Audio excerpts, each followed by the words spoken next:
The air hung heavy, thick with the scent of stale beer and fried food. It was a Thursday afternoon, the lunch rush fading, leaving behind a battlefield of sticky tables and discarded newspapers. In the corner, beneath the flickering gaze of a muted football match, sat a man, old, unremarkable, or so it seemed. The Wetherspoons on High Street was a cacophony of humanity.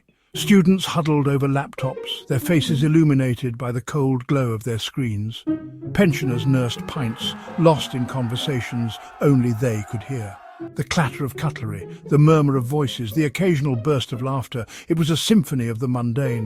But beneath the surface, something sinister stirred. A shadow moved, unnoticed between the tables. It moved with a purpose, a predatory grace that belied its age. It was the old man. He was on the hunt. His eyes, like two chips of blue ice, scanned the room, searching for his prey. He licked his lips, a slow, deliberate movement that sent a shiver down the spine of a nearby woman. The hunt was about to begin. He moved with surprising agility, his thin frame slipping between the chairs and tables like smoke. His hands, gnarled with age, trembled slightly as they reached out, their touch as light as a feather. Nobody noticed him. Nobody ever did. He crawled on his hands and knees, his shadow stretching across the floor like a dark stain. His eyes, cold and calculating, fixed on their target, a pair of worn leather brogues resting beneath the table. His fingers twitched with anticipation. He ducked low, his body a blur of motion, and in one swift movement the shoes were gone. He secreted them away in the folds of his long coat, a smug smile playing on his lips. One down, many more to go.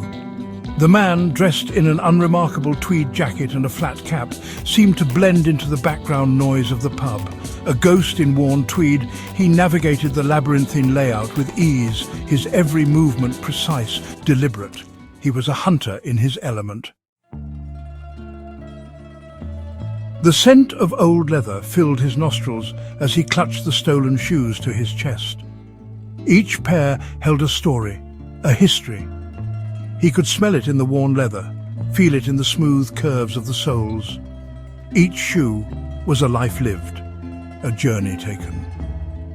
He closed his eyes, inhaling deeply, savoring the aroma. It smelled of sweat, of pavement, of rain and dust and time.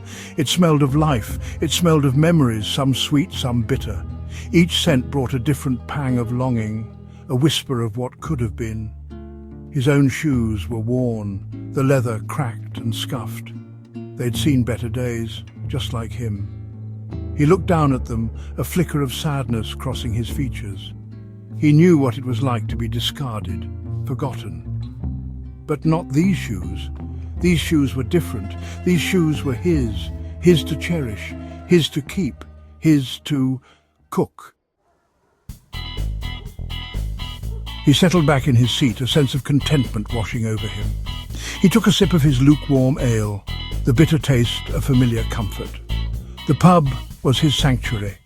A place where he could be himself, where nobody questioned his eccentricities, or at least that's what he told himself.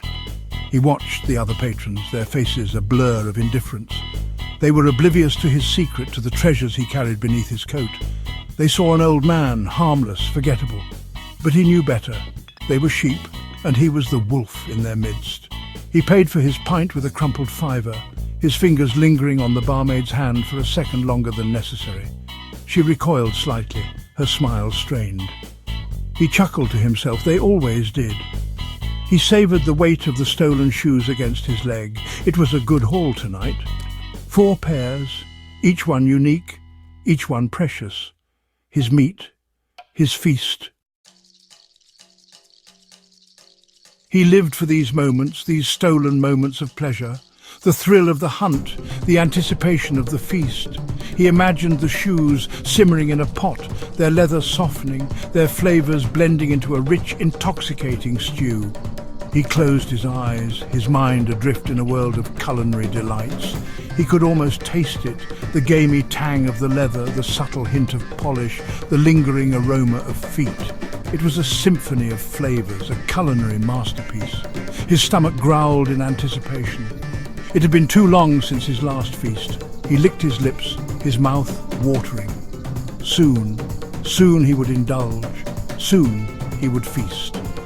He pictured himself alone in his tiny flat, the air thick with the aroma of his cooking. He would eat slowly, savouring each bite, each morsel a testament to his cunning, his resourcefulness. He was a survivor.